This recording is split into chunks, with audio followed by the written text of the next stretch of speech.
কোন জানি একটা মহিলা এখন বাংলাদেশে আছে,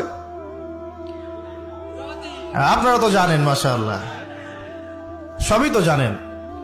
শুনলাম যে তার কনসার্টের নাকি পেমেন্ট 20 থেকে 30 লক্ষ টাকা। আচ্ছা, সুবহানাল্লাহ। একজন ইমামের বেতন দেওয়ার সময় আমরা হিসেব করি, তাই না? 10,000 টাকা না 8,000 টাকা, 2,000 টাকা বাড়াতে আমাদের কলিজা কাঁপে। একটা ওয়াজ মাহফিল হবে, সেখানে দেখা যায় যে একজন আলোচক আসবেন, তার হাদিয়া তোহফা দেওয়ার ক্ষেত্রে আমাদের হিসেব করতে হয়। এবং যখন একটু রাউন্ড ফিগার চলে যায়, যে একজন বক্তার হয়তো লাগছে 20, 30, 40 ইত্যাদি, তখন অনেক সমালোচনা হয় যে তারা ধর্ম ব্যবসা শুরু করেছে। তো এটা কিসের ব্যবসা হচ্ছে এখন বলেন? এটা কিসের ব্যবসা? এটা ওয়ান কাইন্ড অফ কি সংস্কৃতির